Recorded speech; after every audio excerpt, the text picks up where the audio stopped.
بسم الله الرحمن الرحيم. الحمد لله رب العالمين والعاقبة للمتقين والصلاة والسلام على أشرف الأنبياء والمرسلين نبينا محمد وعلى آله وصحبه أجمعين وبعد. এবারে আমি বিআউনিল্লাহি ওয়া বিতৌফিকিহি দুইটা বিষয় আপনাদের সাথে আলোচনার আশা পোষণ। একটা বিষয় যেটা আমি ওই আগেই আপনাদেরকে বলছিলাম যে সাজদায়ে সাহর যে কখন সাজদায়ে সাহর প্রয়োজন হয় এবং কিভাবে আমরা দেব। তো সাজদায়ে সাহর মাসআলাটা এটা একটা বিষয়, এবং দ্বিতীয় বিষয় হচ্ছে মাইয়িতের শেষ মুহূর্ত থেকে নিয়ে শুরু করে তার দাফন কাফন পর্যন্ত সুন্নাহ অনুযায়ী আমরা কিভাবে সম্পাদন করব, ওই বিষয়গুলো। এই দুইটা বিষয় নিয়ে মূলত আমি চাইতেছি যে আপনাদের এবারের এই ট্যুরে এই দুইটা বিষয় সম্পাদন করার, এবং আল্লাহ সুবহানাহু ওয়া তাআলার কাছে এর জন্য তৌফিক প্রার্থনা করি। আসলে প্রথমত আমাদের অনেক বিষয়, যে বিষয়গুলা আমাদের ডেইলি লাইফে জন্য প্রয়োজন, আমরা অনেক সময় হয় যে এগুলাকে ছোট মাসআলা মনে করে এগুলাকে রেখে দিই, এগুলার প্রতি আমাদের খুব একটা আমরা গুরুত্ব আরোপ করি না, এবং এগুলাকে বাদ দিয়ে অন্যান্য বড় বড় বিষয় যেগুলা, ওইগুলার প্রতি মনোনিবেশ থাকে বেশি। তো আসলে আমাদের দিনের বিষয়টা হচ্ছে যে আমার যে বিষয়গুলো আমার জীবনের সাথে বেশি সম্পর্কিত, সে বিষয়গুলোকে আমরা আমাদের তালিম, তাআল্লুম, তারবিয়া এই ক্ষেত্রে ওই বিষয়গুলোকে আমরা প্রাধান্য দেব, যে বিষয়গুলো আমাদের জীবনের সাথে বেশি সম্পৃক্ত। এবং এটাই হচ্ছে ইলমে দ্বীনের। ইলমে দ্বীন আমি কোথা থেকে শুরু করব? ইলমে দ্বীন শুরু করতে হবে ওই বিষয় দিয়ে, যে বিষয়টা আমার জীবনের, একজন মুসলিমের জীবনের সাথে যে বিষয়ের সম্পর্ক যত বেশি, ওই বিষয়টাকে প্রাধান্য দিয়ে আমার লেখাপড়া শুরু করতে। এখন যেমন একজন লোক, সে আকীদার বিষয়ে অজ্ঞ, তাওহীদ জানে না, তার মধ্যে শিরক আছে, ওই জায়গাতে ওই বিষয়টা তাকে শেখানো বাদ দিয়ে যদি আমরা তাকে সুন্নাহ অনুযায়ী কিভাবে বুকের উপরে হাত বাঁধতে হয় ওইটা যদি আমরা শেখানো শুরু করি, তাহলে এটা কিনা, এটা গ্রহণযোগ্য না। তাহলে তারে প্রথমে শেখাতে হবে কি? তাওহীদ। তারপরে স্টেপ বাই স্টেপ আস্তে আস্তে অন্যান্য যে বিষয়গুলা বেশি প্রয়োজন, যেটা সবচেয়ে বেশি গুরুত্বপূর্ণ, ওই গুরুত্ব অনুযায়ী ওইগুলা তালিমের প্রতি আমাদের মনোনিবেশ করা বা গুরুত্ব দেয়া। সালাতের যে বিষয়টা, এটা হচ্ছে সালাত আল ফারিক বাইনাল মুমিন ওয়াল কাফির, কাফির এবং মুমিনের মধ্যে পার্থক্য নিরূপণকারী বিষয়টা কি? সালাত। এবং ইমানের দ্বিতীয় রুকনি হচ্ছে সালাত। সালাতের মধ্যে এই সালাত যদি আমাদের সঠিক এবং সুন্দর হয়, ইমানের পরে একজন মানুষের সালাত যদি তার সঠিক এবং সুন্দর হয়, তাহলে তার পরকালের যে বিষয়গুলা, এই বিষয়গুলো সহজ হয়ে যাওয়ার সমূহ সম্ভাবনা থাকে। কারণ ইমানের পরে মানুষের থেকে সর্বাগ্রে যে বিষয়টার হিসাব নেওয়া হবে সেটা কি? as-সালাত। আউয়ালু মা ইউহাসাবু বিহিল আবদু ইয়াউমাল কিয়ামাহ as-সালাত।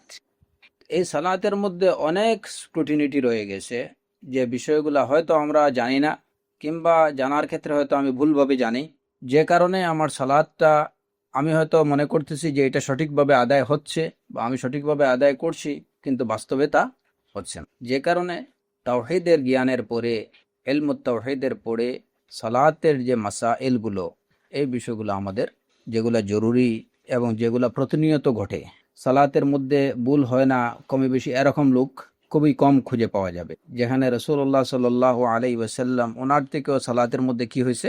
ভুল হয়েছে। এবং সেই ভুলটা হয়তো আল্লাহ সুবহানাহু ওয়া তাআলা ইচ্ছা করে, হয়তো আল্লাহ সুবহানাহু ওয়া তাআলার ইচ্ছা অনুযায়ী সেটা হয়েছে অবশ্যই, যাতে এর দ্বারা উম্মতের তালিম থাকে, উম্মত শিক্ষা পায়। হ্যাঁ, যদি ওইখানে ওই ভুল না হতো, তাহলে এই ক্ষেত্রে আমাদের করণীয় কি হতো আমরা সেটা জানতে পারতাম না। নতুবা আল্লাহ সুবহানাহু ওয়া তাআলা তার রাসূল সাল্লাল্লাহু আলাইহি ওয়াসাল্লামকে সব দিক থেকেই সংরক্ষিত রাখছেন। আল্লাহ সুবহানাহু ওয়া তাআলা চাইলে রাসূল সাল্লাল্লাহু আলাইহি ওয়াসাল্লাম দ্বারা কোনো ধরনের ভুল বা ত্রুটি সংঘটিত নাও হতে পারত, কিন্তু এই ভুল বা ত্রুটি সংঘটিত হয়েছে, এর মধ্যে কি আছে? উম্মতের জন্য শিক্ষা আছে, যে এর দ্বারা উম্মত যেন শিক্ষা লাভ করে। তো সাজদাতুস সাহর যে বিষয়টা, সাজদাতুস সাহর বিষয় হচ্ছে যে যখন সাহু মানে কি? সাহু শব্দের অর্থ হচ্ছে ভুল। সাজদাতুস সাহু মানে ভুলের সেজদা। তার মানে কি? ভুলের সেজদা মানে কি? যে ভুল হলে পরে যে সেজদা দিতে হয়, সেই সাজদাই হচ্ছে শরীয়তের পরিভাষা, সেটাকে বলা হয় সাজদাতুস সাহু। তো এই সাজদাতুস সাহর মাসালাতে আলহামদুলিল্লাহ আমাদের উলামায়ে কেরাম ফিকহের কিতাবগুলোতে অনেক লিখছেন আলহামদুলিল্লাহ। এর মধ্যে আমার কাছে সবচেয়ে ইজি টু আন্ডারস্ট্যান্ড যেটা মনে হয়েছে, যে শাহ হুসাইমিন রাহিমাহুল্লাহর সেজদা সাহার যে মাসআলা উনি বর্ণনা করছেন, এটা আমাদের বোঝার জন্য ইনশাআল্লাহ খুবই সহজ এবং বিষয়গুলো এইটাতে বেশ স্পষ্টভাবেই তুলে ধরা হয়েছে। যেই কারণে আমি ওই যে সেজদাতুস সাহর এই মাসআলাটা যদিও দুই এক ক্ষেত্রে যদি কোনো ইখতিলাফ থাকে সেটা আমি মেনশন করার চেষ্টা করব, তবে মূল বিষয়টা শাহ হুসাইমিন রাহিমাহুল্লাহ যেটা লিখছেন ওইটাই কিন্তু আপনাদের সামনে তুলে ধরা। প্রথম কথা হচ্ছে যে এই যে সাজদাতুস সাহ কাকে বলা হয়? সাজদায় সাহ হচ্ছে যে ওই দুইটা সাজদাকে বলা হয় যে দুইটা সাজদা একজন মুসাল্লি তার সালাতের ত্রুটিগুলোকে রিকভার করার জন্য যে দুইটা সাজদা দেয়, ওই দুইটা সাজদাকে বলা হয় সাজদাতুস সাহ। সালাতের মধ্যে সংগঠিত ত্রুটিগুলোকে রিকভার করার জন্য যে দুইটা সাজদা দেওয়া হয়, ওই দুইটা সাজদাকে শরীয়তের পরিভাষায় সাজদায়ে সাহ বলে। সাজদায়ে সাহ দেয়া হয় মূলত তিনটা কারণে সাজদায়ে সাহ দিতে হয়। তিনটা কারণে সাজদায়ে সাহ দিতে হয়। একটা হচ্ছে যে সালাতের মধ্যে যদি আপনি কিছু বেশি করে নেন, সালাতের মধ্যে যদি কোনো কিছু বেশি হয়ে যায়। আর আরেকটা কারণ হচ্ছে যদি সালাতের মধ্যে আপনি কিছু কম করে ফেলেন। আর আরেকটা কারণ হচ্ছে সালাতের মধ্যে যদি আপনার সন্দেহ তৈরি হয়, শাক। এই তিনটা কারণে সাজদায়ে সাহ দিতে হয়। একটা কারণ হচ্ছে যে সালাতের মধ্যে যদি আপনি কিছু বেশি করে ফেলেন, আরেকটা কারণ হচ্ছে সালাতের মধ্যে যদি আপনি কোনো কিছু কম করে ফেলেন, আরেকটা কারণ হচ্ছে যদি সালাতের মধ্যে আপনার কোনো বিষয়ে শাক হয়, সন্দেহ হয়। তাহলে এই তিনটা কারণের যে কোনো একটা কারণে সেজদায়ে সাহ ওয়াজিব হতে পারে। এছাড়া অন্য কোনো কারণে সেজদায়ে সাহ ওয়াজিব হবে না। এছাড়া এই তিন কারণের বাইরে যদি অন্য কোনো কারণ থাকে তাহলে এর দ্বারা সেজদায়ে সাহ ওয়াজিব হবে না।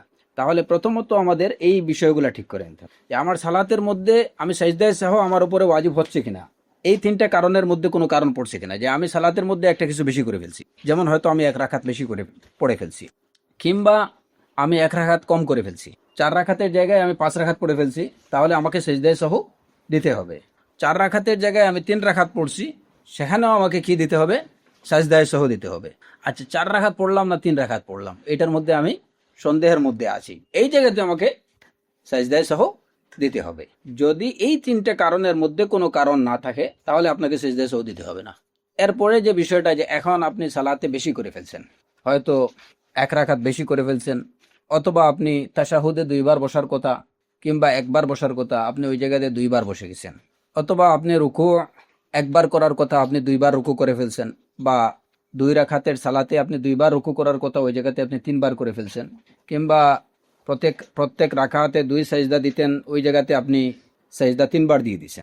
এই কাজগুলো যদি হয়ে থাকে, কেউ যদি ইচ্ছাপূর্বক করে থাকে, এই কাজ যদি কেউ ইচ্ছাপূর্বক করে থাকে, যেমন সালাতের মধ্যে সে বেশি করে ফেলছে সেটা ইচ্ছাপূর্বক, তাহলে তার সালাত বাতিল হয়। এই ক্ষেত্রে সাজদায়ে সাহ কোনো কাজ দেবে না। ইচ্ছা করে যদি কেউ এরকম করে থাকে তাহলে তার সালাত বাতিল হয়ে যাবে। এই ক্ষেত্রে সাজদায়ে সাহ তার সালাতকে রিকভার করবে না।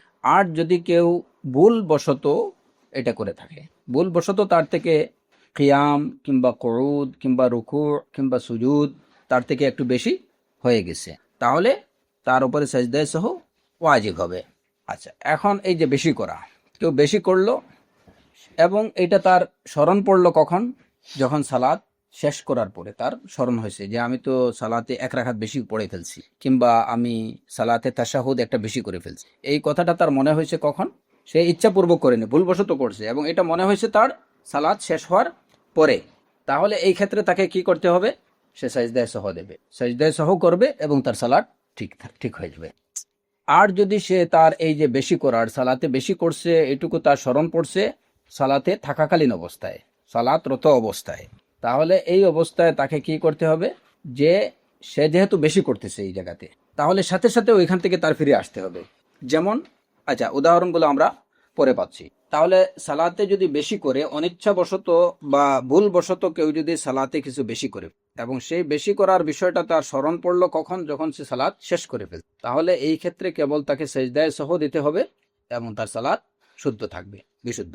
আর যদি তার এই বেশি করার বিষয়টা তার স্মরণ পড়ে সালাতরত অবস্থায়, তাহলে যেখানে যে অবস্থায় গিয়ে তার স্মরণ পড়ছে ওই অবস্থায় সাথে সাথে তাকে ব্যাক করতে হবে, ওই অবস্থায় তাকে ব্যাক করতে হবে এবং এরপরে তাকে সাজদায়ে সাহ দিতে হবে, এরপরে তাকে সাজদা সাহ দিতে হবে। তাহলে দুইটা, সালাতের ভিতরে সালাতরত অবস্থায় স্মরণ পড়লে ওইখান থেকে তাকে ব্যাক করে যেতে হবে এবং তাকে সাজদায়ে সাহু দিতে হবে।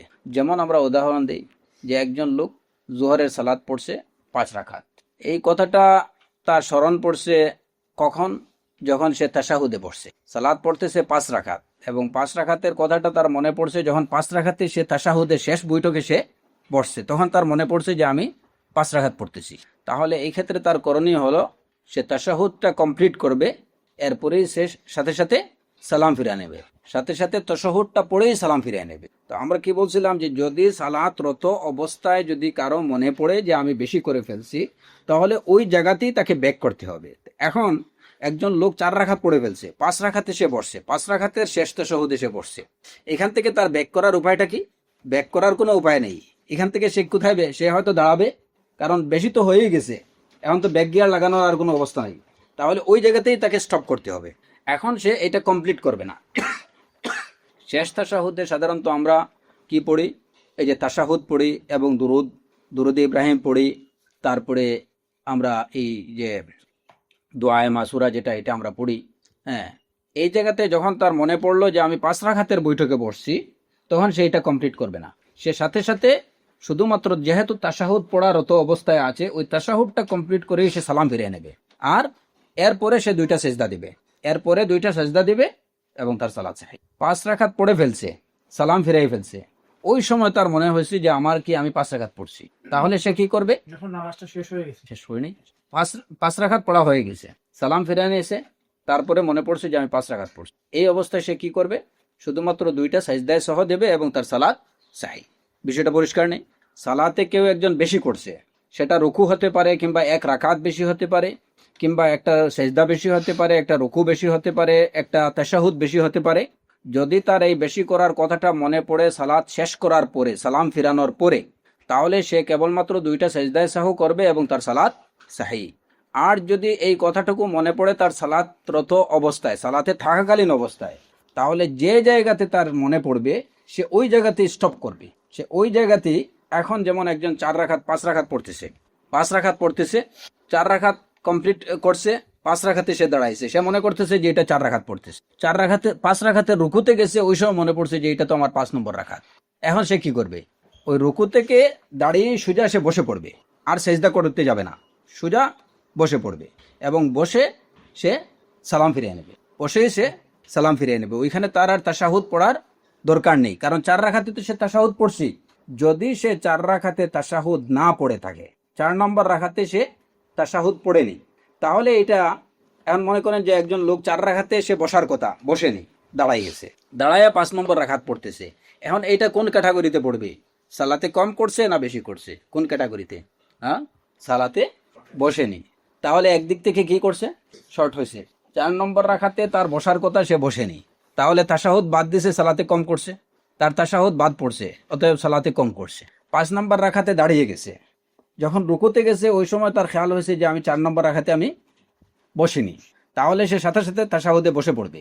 আচ্ছা, যদি যেহেতু এখানে কম হয়েছে, কমের মাসআলাগুলো আমরা আসতেছি যে কম করলে কি অবস্থা, এগুলাতে আমরা এখন শুধুমাত্র বেশি করতেছি। 4 নম্বর রাকাতে সে ঠিক মতো তাশাহুদ করছে, 4 রাকাত তার কমপ্লিট হয়েছে, সালাম ফিরানোর কথা, সে সালাম না ফিরিয়ে দাঁড়িয়ে গেছে, 5 নম্বর রাকাত পড়তেছে, রুকুতে গেছে, ওই সময় তার স্মরণ পড়ছে যে আমার এটা 5 নম্বর রাকাত, তাহলে সাথে সাথে সে বসে পড়বে এবং আসসালামু আলাইকুম রহমতুল্লাহ, আসসালামু আলাইকুম রহমতুল্লাহ, সালাম ফিরিয়ে নেবে, ওইখানে তাশাহুদ পড়বে না। এবং এরপরে সে 2টা সাজদা করবে, সাজদায়ে সাহু, কারণ এখানে তার সালাত বেশি হচ্ছে। বিষয় বুঝা গেছে নি?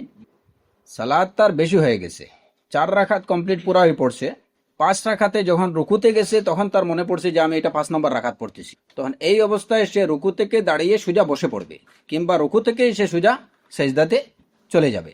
সে দুইটাই করতে পারে, রুকুতে আছে, রুকু থেকে মাথা তুলে সে বসে পড়বে, অথবা রুকু থেকে ওই অবস্থায় সে বসে পড়বে, বসে সালাম ফিরিয়ে তারপরে 2টা সাহু সেজদা করবে। এই হলো যদি সালাতে বেশি হয় তাহলে করণীয়। আর এই যে সালাতে যদি বেশি হয়, কেউ বেশি করে অনিচ্ছাবশত, তাহলে সাজদায়ে সহ সালাম ফিরিয়ে সাজদায়ে সহ করার এই যে দলিল, এই বিষয়ে দলিল কি? দলিল হচ্ছে ইবনে মাসউদ রাদিয়াল্লাহু আনহু থেকে বর্ণিত হাদিস, যে একবার রাসূল সাল্লাল্লাহু আলাইহি ওয়াসাল্লাম যোহরের সালাত 5 রাকাত পড়লেন।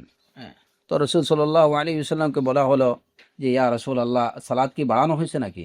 আজিদা ফিস সালাত, যে সালাত, জোহরের সালাত তো আমরা আগে 4 রাকাত পড়তাম, আপনি আজকে 5 রাকাত পড়লেন, সালাত কি বাড়ানো হয়েছে আল্লাহর পক্ষ থেকে?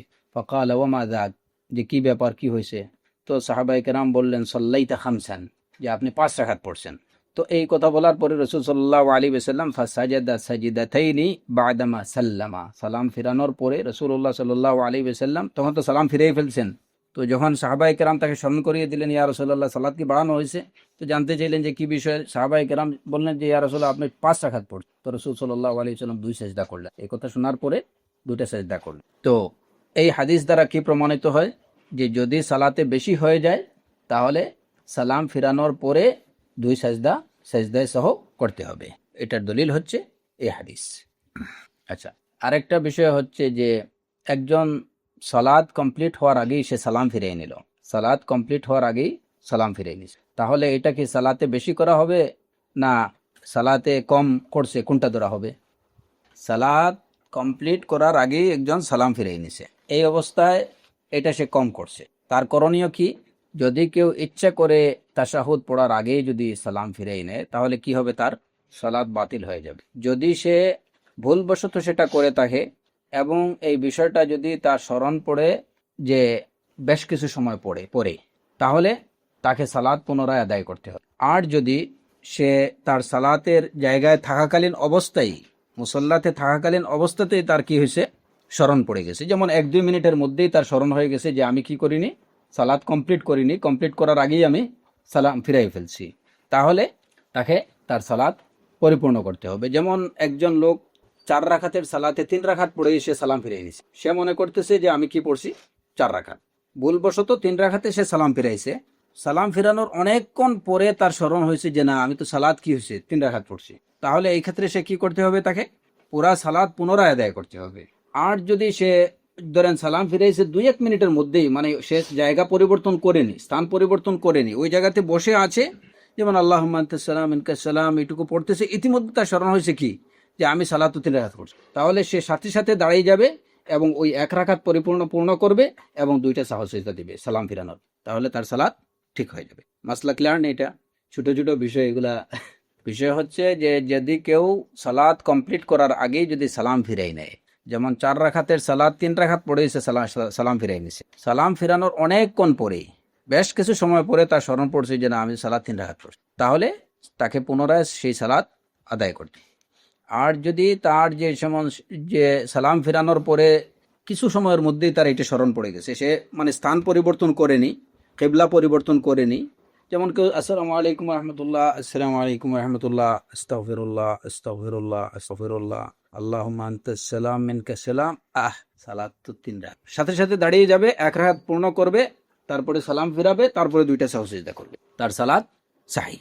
এবং এই যে বিষয়টার দলিল কি? এই বিষয়ের দলিল হচ্ছে আবু হুরায়রা রাদিয়াল্লাহু আনহু থেকে বর্ণিত হাদিস, আন্নান নবী সাল্লাল্লাহু আলাইহি ওয়াসাল্লাম সাল্লা বিহিমুজ যহরা আবিল আসর ফাসাল্লামা মিন রাকআতাইনি فخرج السرعان من أبواب المسجد يقولون قصرت الصلاة وقام النبي صلى الله عليه وسلم إلى خشبة في المسجد فاتكأ عليها كأنه غضبان فقام رجل فقال يا رسول الله أنسيت أم قصرت الصلاة؟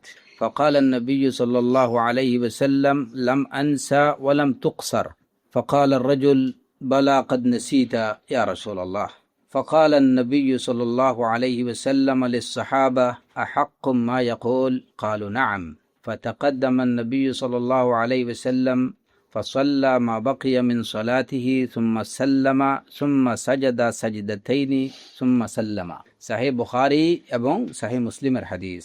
আবু হুরায়রা রাদিয়াল্লাহু আনহু থেকে বর্ণিত যে একদা রাসূল সাল্লাল্লাহু আলাইহি ওয়াসাল্লাম তাদের নিয়ে যোহর বা আসরের, বর্ণনাকারীর একটু সন্দেহ আছে বিষয়টা নিয়ে, যে যোহর অথবা আসরের সালাত পড়লেন, তো 2 রাকাত পড়েই সালাম ফিরাই নিয়েছেন রাসূল সাল্লাল্লাহু আলাইহি ওয়াসাল্লাম। তো সাহাবায়ে কেরামরা দ্রুত মসজিদ থেকে বেরিয়ে পড়লেন এবং তারা বলাবলি করতে শুরু করলেন যে সালাত মনে হয় মানে আরো কাসার হয়ে গেছে, সালাত মনে হয় আরো কমিয়ে ফেলা হয়েছে, কারণ ওনারা জানেন যে আসরের সালাত বা জোহরের সালাত কয় রাকাত?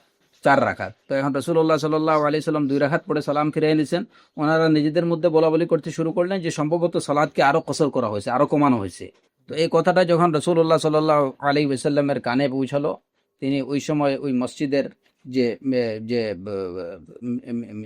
মেহরাব, যেটা মেহরাবেই ঠেক দিয়ে দাঁড়িয়ে আছেন, এবং তাদের এই কথা বলা বলি শুনে তিনি রসুল সাল্লাল্লাহু আলাইহি সাল্লামের মধ্যে তিনি খুব রাগান্বিত, এই ভাবটা প্রকাশ পাচ্ছে যে যখন সাহাবায়ে কেরামরা বলা বলি করছেন যে সালাত মনে হয় আরো কমানো হয়েছে, এই কথা শুনে রসুল সাল্লাল্লাহু আলাইহি সাল্লামের মধ্যে রাগ প্রকাশ পাচ্ছে। তো ইতিমধ্যে সাহাবায়ে কেরামদের একজন রসুল সাল্লাল্লাহু আলাইহি সাল্লামকে বললেন, ইয়া রাসূলুল্লাহ, আপনি কি ভুল করছেন না সালাতকে আরো কমানো হয়েছে? আনাসিতা আম কুসিরাতিস সালাত, আপনি ভুল করছেন নাকি সালাত কমানো হয়েছে? তো রাসূলুল্লাহ সাল্লাল্লাহু আলাইহি ওয়াসাল্লাম বললেন যে না, লাম আনসা ওয়া লাম তুকসার, আমি ভুলও করিনি আর সালাত কমানো হয়নি। তো তিনি ওই সাহাবী বললেন যে না ইয়া রাসূলুল্লাহ কাদ নাসিত, তাহলে আপনি ভুলে গেছেন। তো অন্যান্য সাহাবায়ে কেরামদেরকে রাসূল সাল্লাল্লাহু আলাইহি ওয়াসাল্লাম জিজ্ঞেস করলেন যে ওই লোকটা যা বলছে কি ঠিক বলতেছে, যে আমি ভুল করছি? তো তারা বললেন কালু নাম। ফাতাকাদ্দামা নবী সাল্লাল্লাহু আলাইহি ওয়াসাল্লাম ফাসাল্লা মা বাকিয়া মিন সালাতি, তারপরে রাসূল সাল্লাল্লাহু আলাইহি ওয়াসাল্লাম আবার উনি ইমামের জায়গায় গেলেন, সামনে বাড়লেন এবং 2 রাকাত পড়লেন, সালাম ফেরালেন, তারপরে 2টা সাজদা করলেন। তাহলে এই হাদিস থেকে কি দলিল পাওয়া গেল? যে যদি সালাত ইনকমপ্লিট রেখে কেউ যদি সালাম ফিরাই নেয় এবং সেটা যদি হয় খুব স্বল্প সময়ের মধ্যেই যদি সেটা মনে পড়ে, তাহলে বাকি সালাদটা পুরা করে 2টা সাজদা দিতে হবে। আর যদি এটা সময় অনেক বেশি চলে যায়, স্থান পরিবর্তন হয়ে যায়, কিবলা পরিবর্তন হয়ে যায়, এরপরে মনে পড়ছে, কিংবা এর মধ্যে আরো হয়তো দুনিয়াদারি কোনো বিষয় আলোচনা হয়ে গেছে, তারপরে মনে পড়ছে ও আমি সালাদ 2 রাকাত পড়ছি বা 3 রাকাত পড়ছি, তাহলে এই ক্ষেত্রে পুরা সালাদ পুনরায় আদায় করতে হবে। এখন আরেকটা বিষয় হচ্ছে এখানে যে ইমাম সালাদ ইনকমপ্লিট রেখেই সালাম ফিরিয়ে নিয়েছেন, উনি 3 রাকাত পড়েই সালাম ফিরাইছেন। মুক্তাদিদের মধ্যে অনেকে আছে না মাসবুক, যে সালাত 1 রাকাত পড়ার পরে সে এসে জয়েন্ট করছে, মানে ইমামের 2য় রাকাতে এসে সে জয়েন্ট করছে। এখন ইমাম সাহেব 3 রাকাত পড়ে সালাম ফিরিয়ে নিয়েছেন, তো বেচারা তো দাঁড়াইছেন ওনার ওই যে মিসিং রাকাত পড়ার জন্য 1 রাকাত। ওই সময় আবার ইমামের মনে পড়ছে যে আমি তো 1 রাকাত মিস করছি। এখন বেচারা কি করবে? এখন ওই মুক্তাদি মাসবুক যিনি, উনি কি করবেন? উনি দাঁড়াইছেন ওনার মিসিং রাকাত পড়ার জন্য, ইমাম সাহেব দাঁড়াইছেন ওনার মিসিং রাকাত পড়ানোর জন্য। এখন মুক্তাদি কি করবে? ইমামের অনুসরণ করবেন না তিনি তার নিজের কাজ নিজে করবেন?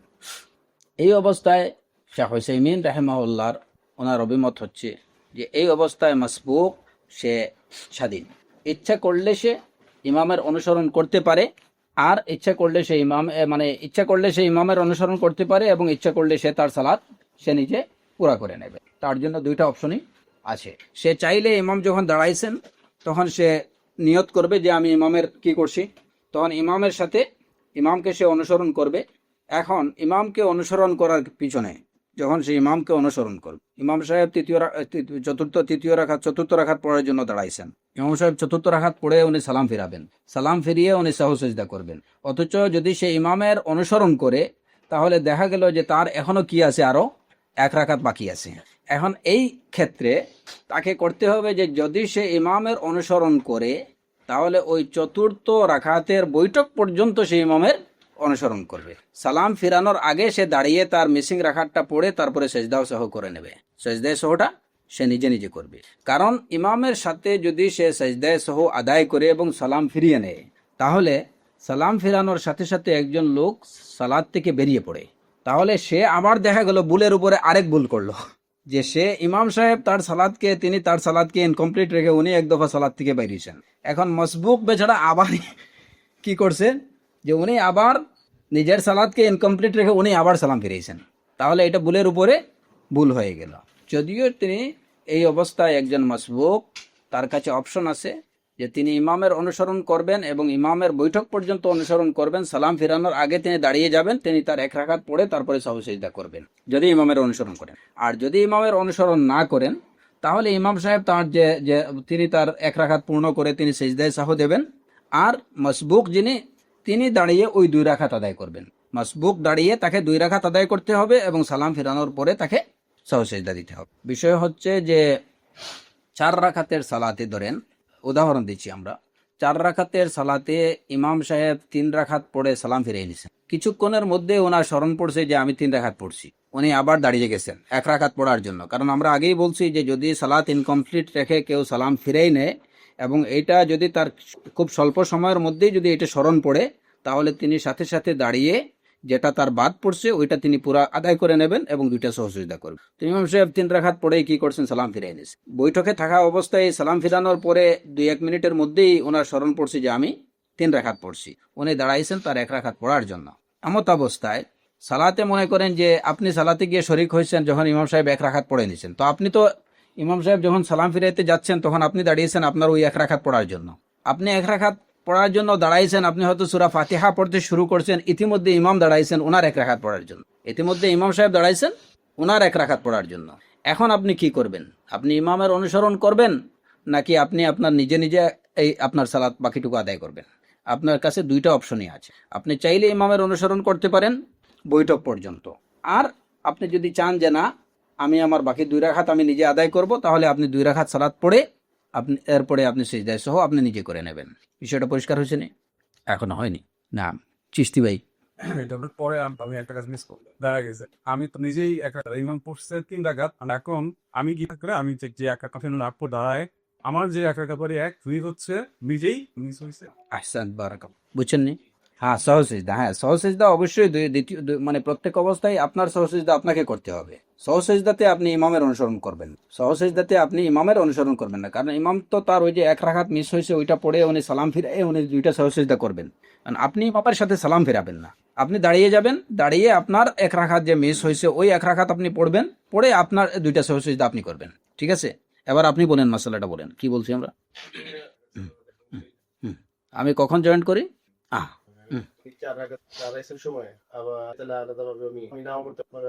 আমি যদি আদায় করি আমি কয় রাকাত আদায় করব? পুরাটা মানে 2 রাকাত আদায় করতে হবে, কারণ 1 রাকাত তো আমার ইমাম মিস করছেন আর 1 রাকাত আমি মিস করছি, তো 2 রাকাত আমাকে আদায় করতে হবে। আর যদি আমি ইমামকে অনুসরণ করি তাহলে তো ইমাম তার ওই যে রাকাত তিনি মিস করছেন ওইটা উনি পড়তেছেন, আমি ওইখানে ওনার সাথে ওনার ইক্তেদা করলাম। আর এরপরে উনি যখন সালাম ফিরাতে যাবেন আমি সালাম না ফিরিয়ে আমি দাঁড়িয়ে যাব, দাঁড়িয়ে আমি আমার মিসিং রাখাটা আমি পড়বো, পড়ে আমি সহসিজদা করে নেব। আমি ইমামের সাথে সহসিজদা করব না। না, আমি সালাম ফিরানোর পরে সালাম ফিরান। তো এই হচ্ছে যে সালাতে যদি কেউ বেশি করে ফেলে, এবং সালাতে কম বলতে এই যে কমের মাত্র 2টা উদাহরণ আমরা দিলাম, তাহলে এই অবস্থায় সে সহসিজদা করবে কখন? সালাম ফিরানোর পরে। তৃতীয় বিষয় হচ্ছে যে সালাতে কম করার যে বিষয়টা, যদি কোনো মুসল্লি সালাতের কোনো রুকন তার থেকে ছুটে যায় এবং সে ইচ্ছা করে যদি সেটা করে তাহলে কি সালাত বাতিল। এখানে একটা, যদি সে ভুলবশত করে থাকে তাহলে তার সালাত বাতিল হবে না। যদি কেউ ইচ্ছাবশত করে তাহলে সালাত বাতিল, যদি ভুলবশত করে তাহলে সালাত বাতিল হবে না, এটা রিকভার করার ব্যবস্থা আছে। কিন্তু এক্সেপশন এই জায়গাতে একটা বিষয়, যে কেউ তাকবীরাতুল ইহরাম ইচ্ছাপূর্বক হোক কিংবা ভুলবশত হোক যদি এটা মিস করে ফেলে তাহলে সর্বাবস্থায় তার সালাত বাতিল। এখানে সহসিজদা আপনি যদি 10টাও দেন তাহলে কাজ হবে না। কেউ ইচ্ছা করে হোক ভুলবশত কিংবা ইচ্ছা করে, যদি তাকবীরাতুল ইহরাম যদি তার বাদ পড়ে যায় তাহলে তার সালাত বাতিল হয়ে যাবে, তাকে পুনরায় সালাত আদায় করতে হবে। তাকবীরাতুল ইহরাম ছাড়া অন্য কোনো রুকন যদি অনিচ্ছাবশত ভুলবশত কারো বাদ পড়ে তাহলে সে কি করবে, আমাদের এটা হচ্ছে আলোচ্য বিষয়। হ্যাঁ অবশ্যই। না, এখন তাকবীরাতুল ইহরাম ছাড়া যদি কারো সালাতের কোনো রুকন বাদ পড়ে, যেমন আচ্ছা উদাহরণটা আমরা পরে দিচ্ছি। তাকবীরাতুল ইহরাম ছাড়া যদি সালাতের কোনো রুকন বাদ পড়ে এবং এইটা সে দেখা গেল যে প্রথম রাকাতে ওই জিনিসটাকে বাদ দিয়ে ওই রুকনটাকে বাদ দিয়ে সে দ্বিতীয় রাকাতের ওই স্থানে চলে গেছে, তাহলে এবং ওই সময় তার এই বিষয়টা মনে পড়ছে, তাহলে তার প্রথম রাকাতটা বাতিল হয়ে যাবে এবং দ্বিতীয় রাকাতটা তার প্রথম রাকাত হিসাবে গণ্য হবে। যেমন কেউ সালাতে ভুলবশত প্রথম রাকাতে সে রুকু মিস করে ফেলছে, রুকু দেয় কিংবা সাজদা করেনি, দ্বিতীয় রাকাতে সে যখন রুকুতে গেছে তখন তার স্মরণ হয়েছে যে আমি তো প্রথম রাকাতে রুকু করিনি, তাহলে কি হবে, তার এই দ্বিতীয় রাকাত এটা প্রথম রাকাত হিসাবে গণ্য হবে। তাহলে তাকে এরপরে কয় রাকাত আদায় করতে হবে? যদি 2 রাকাতের সালাত হয় তাহলে আরো 1 রাকাত আদায় করতে হবে, যদি 4 রাকাতের সালাত হয় তাহলে আরো 3 রাকাত আদায় করতে হবে। তার মানে তার প্রথম রাকাত বাতিল। যদি প্রথম রাকাতে সে সাজদা মিস করছে, দ্বিতীয় রাকাতে রুকুতে যাওয়ার পরে তার স্মরণ হয়েছে যে আমি প্রথম রাকাতে সাজদা মিস করছি, তাহলে সে কি করবে? প্রথম রাকাতে সে সাজদা মিস করছে, দ্বিতীয় রাকাতে যখন রুকুতে গেছে তখন তার স্মরণ হয়েছে যে আমি প্রথম রাকাতে সাজদা মিস করছি। এই অবস্থায় তার করণীয় কি? না, এখন তাকে সাথে সাথে সেজদা করতে হবে, সেজদাতে চলে যেতে। হ্যাঁ, জি জি। ইমাম যদি ভুল করেন তাহলে তো ইমাম যদি এই ভুলটা যদি সেই ইমামই করেন তাহলে ইমাম কি করবেন? মনে করেন যে আপনি ইমাম, আপনি প্রথম রাখাতে সেজদা দেননি, মুক্তদিরা মনে করেন সবাই আমার মতো হাবা টাইপের, যে ইক্তাদাই তো বিহাদ আল ইমাম করছি, অতএব উনি যা করেন সবই ঠিক আছে, তো কেউ কিছু বলেনি, সবাই দাঁড়াইছে। ইমাম সাহেব রুকুতে গেছে, ওই সময় মনে পড়ছে যে আমি কি করলাম, প্রথম রাখাতে তো সেজদা করিনি। এখন ইমাম সাহেব কি করবে? ওই সাথে সাথে সজদাতে চলে যাবে, সাথে সাথে সাজদাতে চলে যাবেন। সজদা দেওয়ার পরে সেটা তার প্রথম রাখাত বলে গণ্য হবে। হ্যাঁ, তো এখানে দুইটা বিষয়।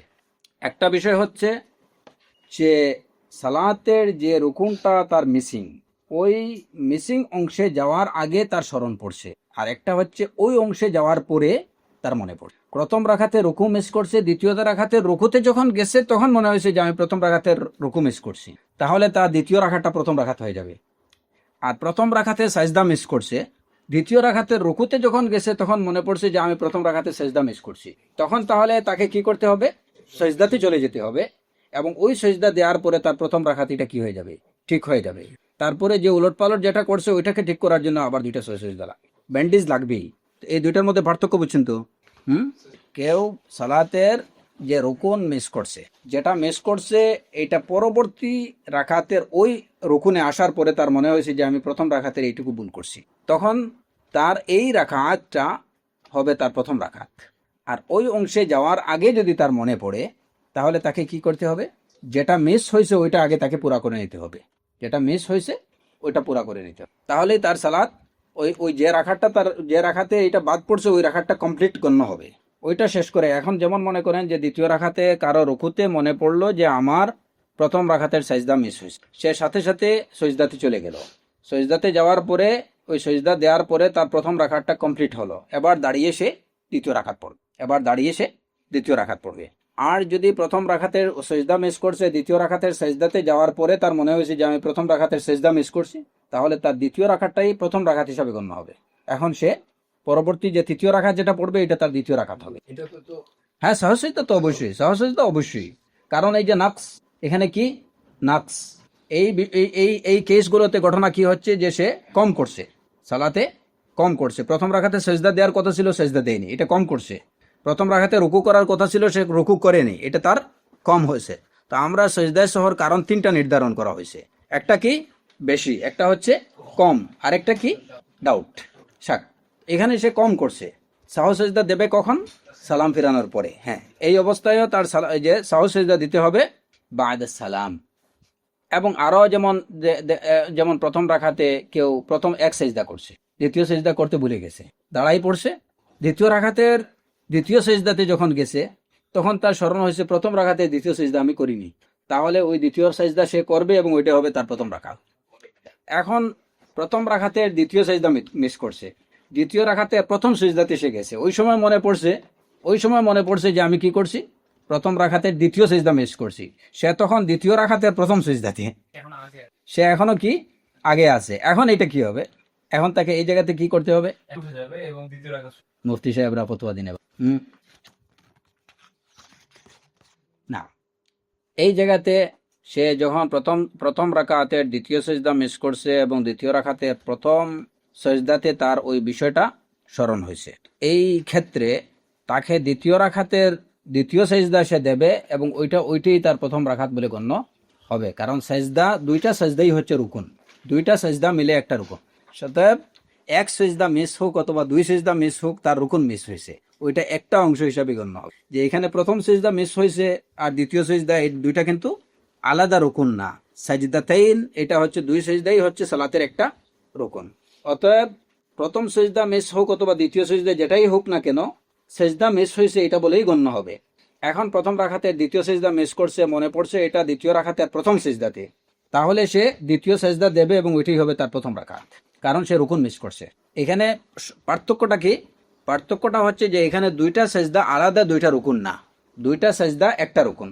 এই কারণে এটা আমরা ওইভাবে করব না যে যেভাবে যেমন প্রথম রাখাতের সেজদা মিস করছে, দ্বিতীয় রাখাতের রুকুতে এই বিষয়টা তার মনে পড়ছে, এখন সে ওই রুকু থেকে সোজা সেজদাতে চলে যাবে এবং ওই সেজদা দেবে, এতে তার প্রথম রাকাত পুরা হবে। বিষয়টা কিন্তু এরকম হবে না, কারণ রুকু এবং সেজদা দুইটা ভিন্ন ভিন্ন দুইটা রুকুন, দুইটা এক রুকুন না। আর দুইটা সেজদা মিলেই কিন্তু একটা রুকুন। দুই সেজদার মাঝখানে যে বসা, যেটা দুই সেজদার মাঝখানে যে বসা, এটা তো সে করতেছে, ওই রুকুনটা তো সে করতেছে না। এই দুইটা রুকুন সেজদা দুইটা মিলে কিন্তু একটা রুকুন। কিন্তু আর যে মধ্যখানের যে বসা, যেটা মধ্যখানের বসা, এটা হচ্ছে আলাদা সেপারেট একটা রুকুন। কিন্তু এই রুকুনটা ওই দুইটা রুকুনকে আলাদা করে দিছে, সেটা না। আমরা যখন সালাতের রুকুনগুলো গণনা করি, তখন দেখা যায় কি দুইটা সেজদাকে আমরা একটা রুকুন বলে গণ্য করি। অতএব দুইটা রুকুনই হচ্ছে, এই দুইটা সেজদা মিলেই একটা রুকুন হবে। একটা সেজদা যদি আমার মিস হয়, তাহলে একটা সেজদাই আমি দেব।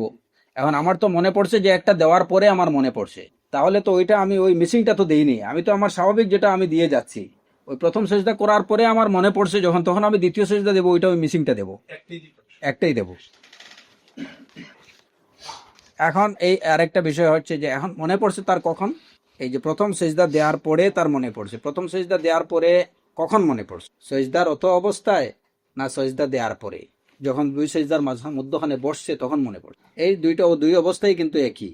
যদি কারো সেজদা প্রথম সেজদাতে দেয়াকালীন সময় তার মনে পড়ে যে আমি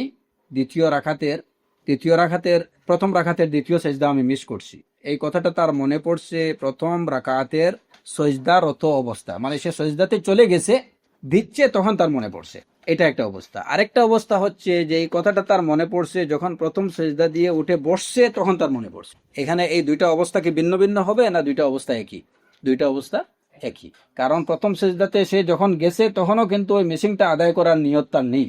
যদিও সে মনে করেন যে একজন লোক প্রথম সেজদাতে গেছে, সুবহান রব্বি আলা, সুবহান রব্বি আলা, ওহ প্রথম রাকাতে দ্বিতীয় সেজদা তো মিস, আচ্ছা ঠিক আছে, তাহলে এইটাকে আমি বানাই নেই, এই সুযোগ নেই। তখন ওনাকে বসতে হবে এবং বসার পরে দ্বিতীয় সেজদা যেটা আদায় করবেন, ওই সেজদাই হবে ওনার ওই প্রথম মিসিং রাকাত। আফওয়ান, সালাম আলাইকুম, সালাম আলাইকুম, সালাম আলাইকুম, সালাম আলাইকুম। সালাম ভাই, বুঝা যাচ্ছে? খুব সহজ বিষয়, ঠিক হয়ে যাবে। কে? সালাম আলাইকুম, হ্যালো, জি, হ্যালো, হ্যালো, হ্যালো, কে কইরা না, একজন প্রথম রাখাতে দ্বিতীয় সেজদা দিতে ভুলে গেল এবং দুই সেজদার মধ্যখানে যে বৈঠক, যেটা সেই বৈঠক করতেও ভুলে গেল। সে প্রথম সেজদা দিয়েই, প্রথম রাখাতে একটা সেজদা দিয়ে সোজা দাঁড়িয়ে পড়ছে, তাহলে তার থেকে মিস হয়েছে কি? কয়টা বিষয়? দুইটা বিষয়। একটা হচ্ছে দুই সেজদার মধ্যখানে বসাটা মিস হয়েছে, আর দ্বিতীয় সেজদাটাও মিস। তাহলে সে কি করবে? এই বিষয়টা তার মনে পড়লো দ্বিতীয় রাখাতে রুকুতে, তাহলে এই ক্ষেত্রে তাকে কি করতে হবে? তাকে বসতে হবে। প্রথমে তাকে বসতে হবে, পার্থক্যটা কিন্তু খুব সামান্য। সাথে সাথে তাকে বসতে হবে, বসার পরে তাকে দ্বিতীয় সেজদা করতে হবে। কারণ তার দ্বিতীয় সেজদা মিস হওয়ার আগে যে রুকুনটা বাদ পড়ছে, সেটা কোনটা? দুই সেজদার মধ্যখানের বসাটা।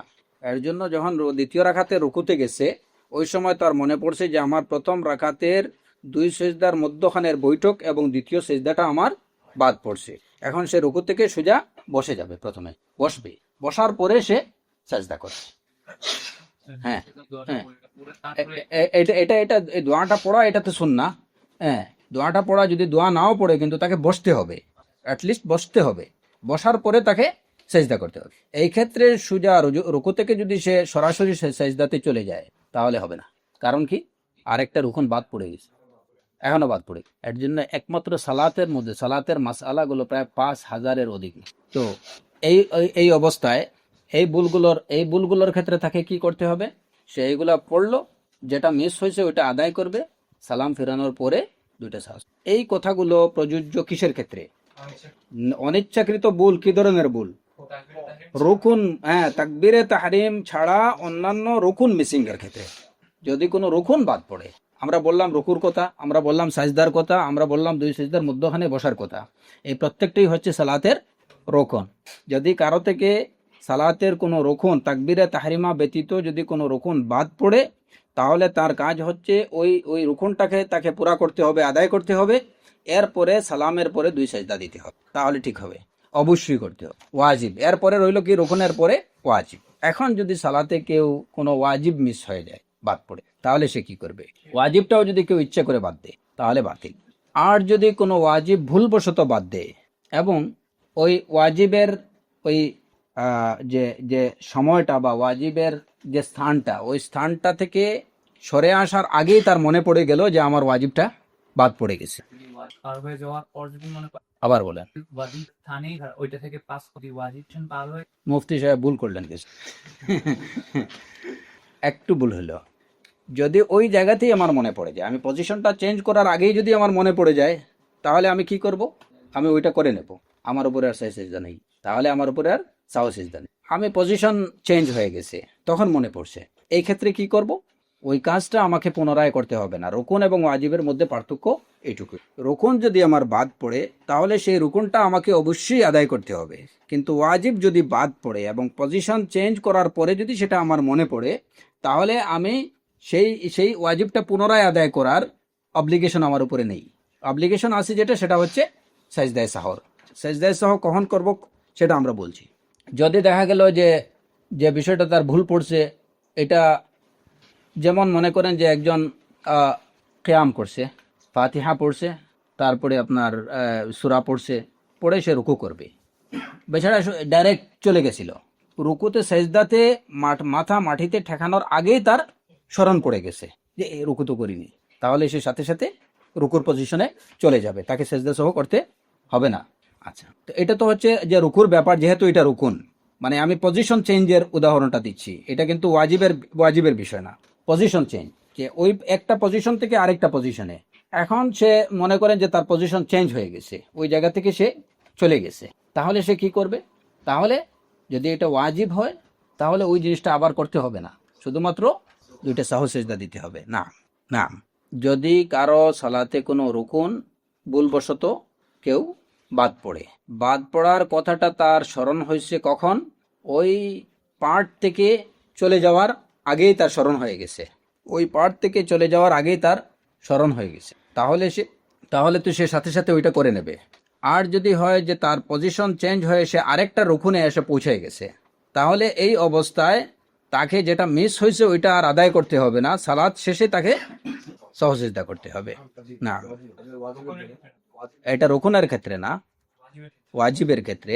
মানে পজিশন চেঞ্জ করে সে হয়তো আরেকটা রুকুন বা আরেকটা ওয়াজিবে চলে আসছে, পজিশন চেঞ্জ করে সে আরেকটা রুকুন না, রুকুন করলে তো এটা যে কোনো ভাবে এটা আবার পড়তেই হবে, রুকুনটা আদায় করতেই হবে। বিষয়টা হচ্ছে যে তার থেকে একটা ওয়াজিব বাদ পড়ছে, এবং সেই ওয়াজিবটা বাদ পড়ছে, এটা মনে হয়েছে যে এটা থেকে সরে আরেকটা ওয়াজিবে চলে যাওয়ার আগেই তার কি হয়েছে, মনে পড়ে গেছে, তাহলে সাথে সাথে সে ওইটা করে নেবে, তাকে সাজদায়ে সহ দিতে হবে না। কিন্তু তার মনেই পড়েনি, ইতিমধ্যে সে আরেকটা রুকুনে বা আরেকটা ওয়াজিবে চলে গেছে, তাহলে এই অবস্থায় সে কি করবে? সালাম ফেরাবে, সালাম ফেরানোর পরে সাজদায়ে সাহু করবে। তো সাজদায়ে সাহুর যে ক্ষেত্র, কখন সাজদায়ে সাহু করব, এই বিষয়ে মোটমাট একটা কথা মনে রাখবেন। সালাতে যদি বেশি হয়ে যায়, আমি সালাত বেশি পড়ে ফেলছি বা কোনো রুকুন কিংবা কোনো ওয়াজিব বেশি করে ফেলছি, তাহলে এই ক্ষেত্রে যে সাহু সিজদাটা দিতে হবে এটা হচ্ছে বা'দাস সালাম। এটা বা'দাস সালাম, সালাম ফেরানোর পরে। আবার সালাতে যদি আমার কোনো কিছু, কোনো রুকুন কিংবা কোনো ওয়াজিব যদি মিস হয়ে যায়, কম হয়ে যায়, তাহলে সেই ক্ষেত্রেও আমাকে সাহু সিজদা করতে হবে কখন? বা'দাস সালাম। না, তবে এই যে মাসআলা, যে যখন সালাতে কোনো রুকুন কিংবা কোনো ওয়াজিব বাদ পড়ে যাবে, এই ক্ষেত্রে আমরা সাজদায়ে সাহু করব কখন, এই বিষয়ে দুইটা মত পাওয়া যায়, এই বিষয়ে দুইটা অভিমত। কারো কারো অভিমত হচ্ছে যে এটা বা'দাস সালাম, সালামের পরে। তবে এই বিষয়ে মানে জোরালো অভিমত যেটা উলামায়ে কেরামদের, সেটা হচ্ছে যে যদি সালাতের কোনো রুকুন কিংবা কোনো ওয়াজিব বাদ পড়ে এবং সেটা যদি কারো মনে পড়ে কখন? পজিশন চেঞ্জ হওয়ার পরে যদি মনে পড়ে এবং সেটা যদি হয় কি রুকুন, তাহলে সেই রুকুনটা পুনরায় আদায় করতে হবে এবং এই ক্ষেত্রে সাজদায়ে সহ দিতে হবে বা'দাস সালাম। পার্থক্য খুব সামান্য একটা পার্থক্য। মিসিংটা কি? বাদ পড়ছে কি? রুকুনটা বাদ পড়ছে, আপনাকে এটা আদায় করতে হবে, আদায় করবেন এবং এরপরে সাজদায়ে সহটা দিবেন কখন? সালাম ফেরানোর পরে। আরেকটা বিষয় হচ্ছে বাদ পড়ছে কি? ওয়াজিব। বাদ পড়ছে ওয়াজিব, মনে পড়ছে কখন? পজিশন চেঞ্জ করার পরে, তখন ওই ওয়াজিবটা আপনাকে আবার পুনরায় আদায় করতে হবে না। কিন্তু এই ক্ষেত্রে জোরালো অভিমত হচ্ছে যে আপনি সাজদায়ে সহু করবেন ক্বাবলাস সালাম। এই ক্ষেত্রে সবচেয়ে মানে জোরালো অভিমত কি? সাহু সিজদা করতে হবে সালাম ফেরানোর আগে। এই বিষয়গুলা হ্যাঁ,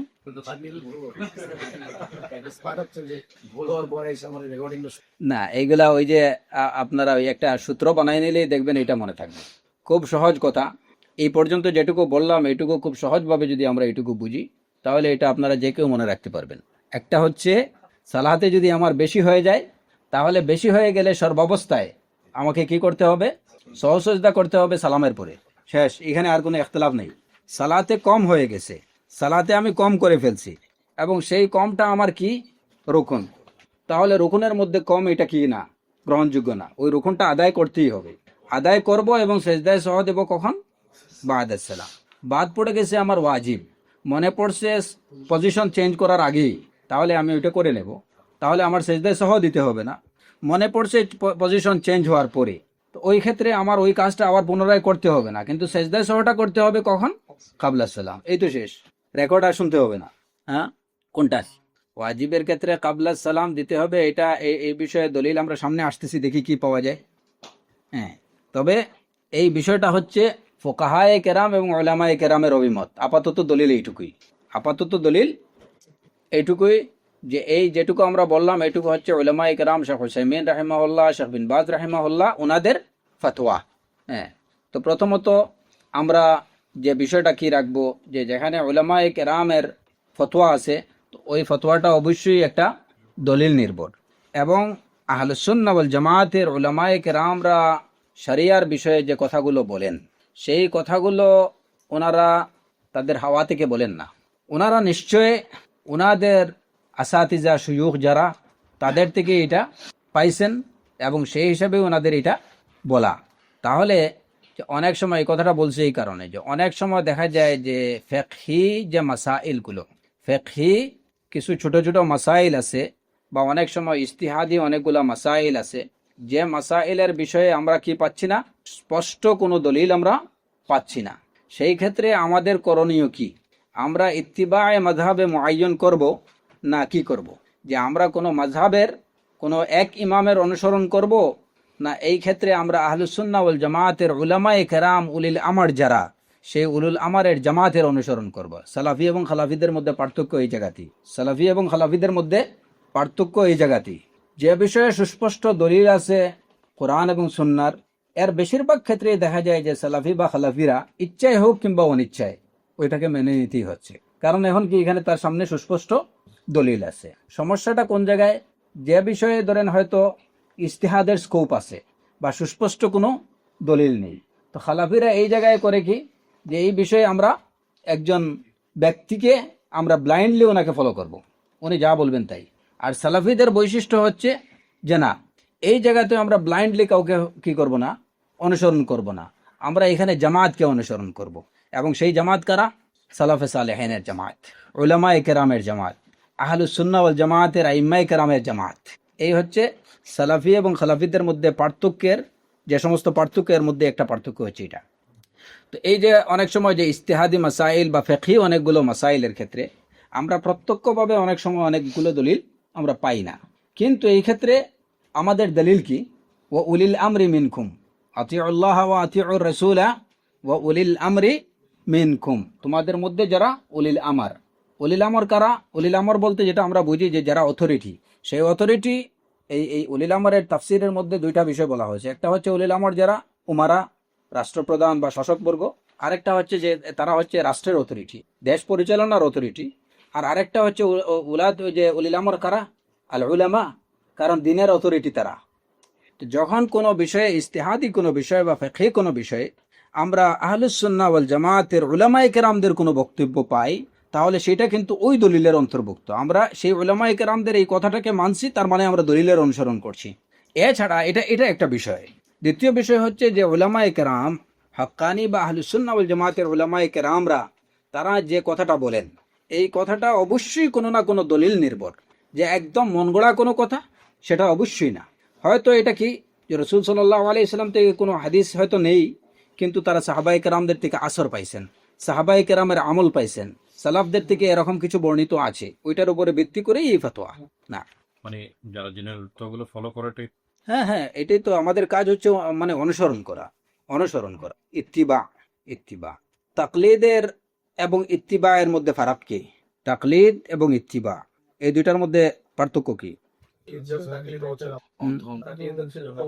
না বুঝে না জেনে করে হকটা জানা একটু ঠিক এবং সব মানে এই সবগুলো, এই যে মানে তাকলিদ বা ইত্তিবার যে যে কথাগুলো বললেন, আসলে সবগুলোই তাকলিদের মানে পরিচিতির মধ্যে অন্তর্ভুক্ত। এগুলা তাকলিদের পরিচিতি এর বাইরে না।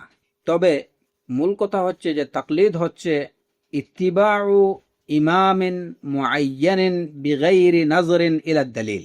ইত্তিবাউ ইমামিন মুআয়্যানিন আও শাখসিন মুআয়্যান বিগাইরি নাজরিন ইলা দালিল। বুঝছেন তো? এর তর্জমা করেন, ইত্তিবাউ ইমামিন মুআয়্যানিন বিগাইরি নাজরিন ইলা দালিল। ইত্তিবাউ ইমামিন মুআয়্যান, হ্যাঁ, মুআয়্যান শব্দের অর্থ হচ্ছে নির্দিষ্ট, নির্দিষ্ট। এবার তর্জমা করেন, না করে, বিগাইরি নাজরিন ইলা দালিল, দলিলের দিকে দৃষ্টিপাত না করে নির্দিষ্ট ইমামের অনুসরণ করা, এটা হচ্ছে তাকলিদ। এখন দলিল কি, এই আপনারা মনে রাখবেন যে মুকাল্লিদিন যারা, তারা তাদের কিতাবেই কিন্তু তারা তাকলিদের এই সংজ্ঞা দিছে, ওই নিজেরাই ধরা খাইছে এটা। এই যে কে আপনার এই যে তকি উসমানী, হ্যাঁ, ওনার একটা বই আছে তাকলিদ কি হাইসিয়ত, না তাকলিদ কি শরঈ হাইসিয়ত, ওনার একটা বই, উর্দুই সম্ভবত, তাকলিদ কি শরঈ হাইসিয়ত, এটার বাংলাও হয়েছে, মাযহাব কিও কেন। তো ওইটাতে উনি লিখছেন যে তাকলিদের সংজ্ঞা হচ্ছে এই যে ইত্তিবাউ ইমামিন মুআয়্যান বিগাইরি নাজরিন ইলা দালিল, কোন দলিলের দিকে দৃষ্টিপাত না করে নির্দিষ্ট এক ইমামের অনুসরণ করা, এটা হচ্ছে তাকলিদ। এখন ইত্তিবা কি?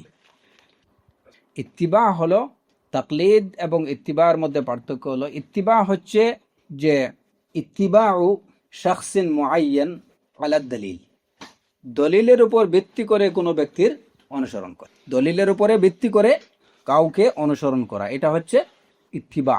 তাহলে তাকলিদ এবং ইত্তিবার বিষয়টা আসলে সম্পূর্ণ কি বিপরীত। আপনি একজনকে অনুসরণ করছেন, দলিল কি ওই বিষয়ে আপনি দাঁড় দাঁড়েন না, এটা দলিল যাই হোক, উনি বলছেন বাস শেষ, ওই বুজুর্গ বলছেন হয়ে গেল। হ্যাঁ, এই তো তাদের যে আহম্মকি যেটা, এটা এই জায়গাতেই প্রকাশ পায়, যে যেখানে তাদের করণীয় ছিল এইটুকু যে আমরা বেগাইরি নাজরিন ইলা দালিল, দলিলের দিকে না চেয়ে আমরা যার অনুসরণ করব তিনি এই বৈশিষ্ট্যের অধিকারী যদি হতে পারতেন, তাহলে কে হতেন? একমাত্র রাসূলুল্লাহ সাল্লাল্লাহু আলাইহি ওয়াসাল্লাম। ওই আমরা যদি এই হক দেওয়ার, যে আমরা যখন রাসূলুল্লাহ সাল্লাল্লাহু আলাইহি ওয়াসাল্লাম থেকে কোনো কথা আসবে, তখন এটার জন্য আমরা আর ফার্দার কোনো দলিলের আমরা ধার ধারবো না, আমরা চাইবো না। তাহলে তাকলিদ যদি আমাদের করতেই হয়, তাহলে তাকলিদ কার করব? তাকলিদুর রাসূল সাল্লাল্লাহু আলাইহি ওয়াসাল্লাম, রাসূল সাল্লাল্লাহু আলাইহি ওয়াসাল্লাম। কারণ কি, ওই জায়গাতেও কিন্তু ওই তাকলিদটা আমরা কেন করতেছি, এর পিছনে একটা দলিল আছে। যদি তাদের পরিভাষায় এটাকে আমরা তাকলিদি বলি, তাদের পরিভাষায় ইত্তিবাউ ইমামিন মুআয়্যান বিগাইরি নাজরিন ইলা দালিল, এই অধিকার কে রাখেন? রাসূলুল্লাহ সাল্লাল্লাহু আলাইহি ওয়াসাল্লাম। ইত্তিবাউ রাসূল সাল্লাল্লাহু আলাইহি ওয়াসাল্লাম বিগাইরি নাজরিন ইলা দালিল, কারণ তিনি নিজেই দলিল। ওমা ইয়ানতিকু আনিল হাওয়া ইন হুয়া ইল্লা ওয়াহয়ুন ইউহা, অতএব তিনি যা বলতেছেন ওইটাই দলিল। অতএব আমার আর কোনো দলিলের দিকে যাওয়ার দরকার নেই। চোখ বন্ধ করে যদি আমরা কারো অনুসরণ করি, আনুগত্য করার জন্য আদিষ্ট হই, তিনি কে? রাসূলুল্লাহ সাল্লাল্লাহু আলাইহি ওয়াসাল্লাম। অতএব আমরা যদি মুকাল্লিদ হই, তাহলে মুকাল্লিদ কার? রাসূল সাল্লাল্লাহু আলাইহি ওয়াসাল্লাম। এখন এই যে অধিকারটা দেওয়ার কথা ছিল আল্লাহ রাসূল সাল্লাল্লাহু আলাইহি ওয়াসাল্লামকে, সেটা দিয়ে দিচ্ছে তারা কাকে? অন্য একজনকে। এটা মানে খুব স্বাভাবিক, যে মানুষের যে স্বাভাবিক বিবেক যেটা, সেই বিবেকও তো এটা বলবে না যে আমি একজন লোককে যার কাছে ওহী আসে না, যে ভুল ত্রুটির উঠবে না, আমি তার অনুসরণ করব, দলিলের দ্বার ধারবো না। তাহলে এই দলিলগুলা কেন? কোরআন এবং সুন্নাহ কেন? এগুলা গলায় ঝুলানোর জন্য? এর জন্য তারা এগুলা দিয়ে তাবিজ দেয়। একটা কাজে তো লাগাতে হবে, কোরআন এবং সুন্নাহ আছে, এটাকে একটা কাজে লাগাতে হবে। এখন কি, কোরআনের আয়াত লিখে ওইটা কবজে পরে গলায় ঝুলায়, এটা দিয়ে বিজনেস করো।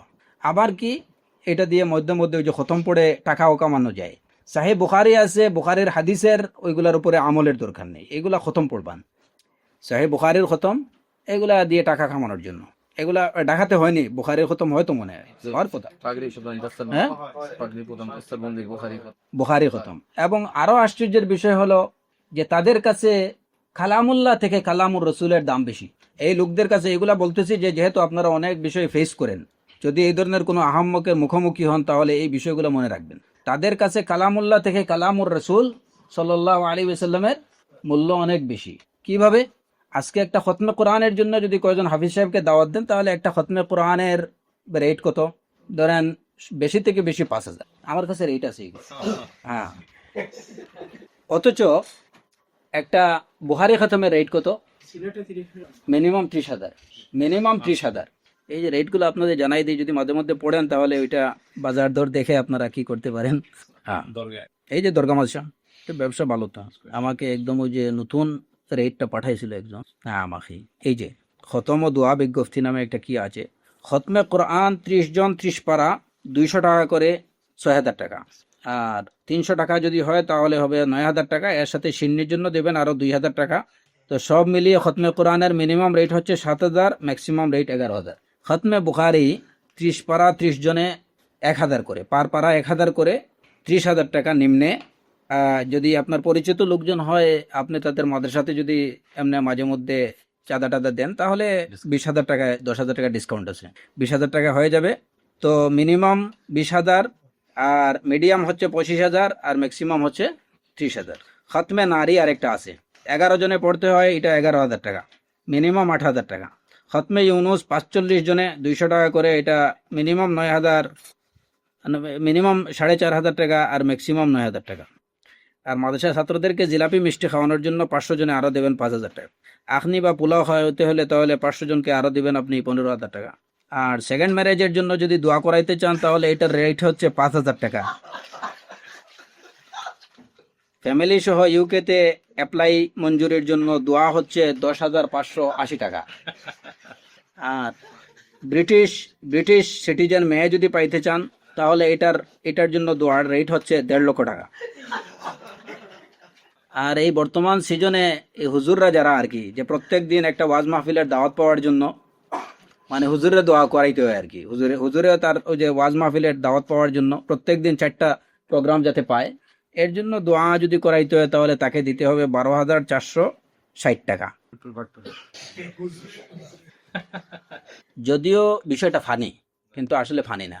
এই যে রেটটা আমার কাছে যাদের থেকে আসছে, এটা সিলেটের একটা নামি দামি মাদ্রাসা।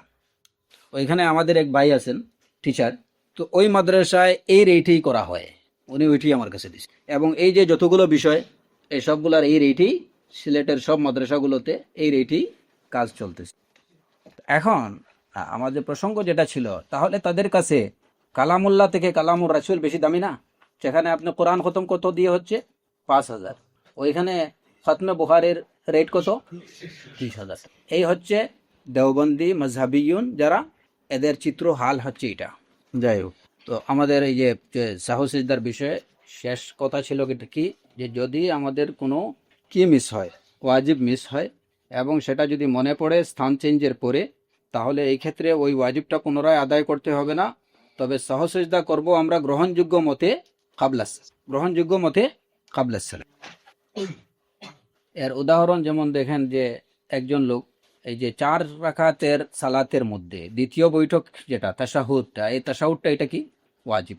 এখন দ্বিতীয় রাকাতে দ্বিতীয় সাজদা করার পরে একজন লোক সে তো বসবে, সে না বসে ভুলবশত কি হচ্ছে, দাঁড়িয়ে গেছে। হ্যাঁ, এখন যদি এই বিষয়টা তার মনে পড়ে, যে মনে করেন যে সে এই তো বসবে, না বসে দ্বিতীয় সাজদা দিয়ে না বসে সে এই হয়েছে, এর মধ্যে মনে পড়ছে যে আমি কি তাশাহুদ করিনি, তাহলে সাথে সাথে বসে যাবে, সেজদায় সহ পড়তে হবে না। এবার সে দ্বিতীয় সেজদা করে সোজা দাঁড়ায় এখানে সূরা ফাতিহা পড়তে শুরু করে দিয়েছে, তাহলে তার স্থান পুরা কি পজিশন চেঞ্জ হয়ে গেছে, এবং আরেকটা ওয়াজিব সে শুরু করে দিছে। এই ক্ষেত্রে সে কি করবে, আর ফেরত আসবে না, কিন্তু সেজদায় সহ দিতে হবে কখন? সালাম ফেরানোর আগে, কাবলা সালাম। শুধু দাঁড়ানোটা তার এখনো কমপ্লিট হয়নি। যদি দাঁড়ানো তার কমপ্লিট হয়ে যায় এবং সে এখানে দাঁড়িয়ে সে হাত বেঁধে ফেলছে, তাহলে কি হয়ে গেছে, কারণ কিয়ামটা তার আরেকটা রুকুন শুরু হয়ে গেছে। কিন্তু মনে করেন এই পর্যন্ত দাঁড়াইছে, বেছাড়া হয়তো এই রয়েছে, এখনো কি করেনি, হাত বাঁধেনি, তাহলে খুব দ্রুত চলে যাবে। এই যেমন একটা উদাহরণ দেন,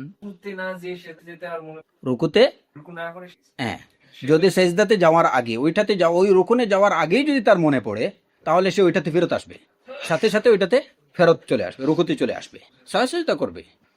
কিন্তু এই ক্ষেত্রে না, এই ক্ষেত্রে বিষয় হচ্ছে যে যদি সে তার অবস্থান তো চেঞ্জ হয়নি, সে সাজদাতে কিন্তু যায়নি, এই যেটা আমরা বললাম রুকুন কিংবা ওয়াজিবের ক্ষেত্রে যদি পজিশন চেঞ্জ করার আগেই তার মনে পড়ে যায় এবং সেটা সে করে নেয়, তাহলে তাকে আর সহযোগিতা করতে হবে না।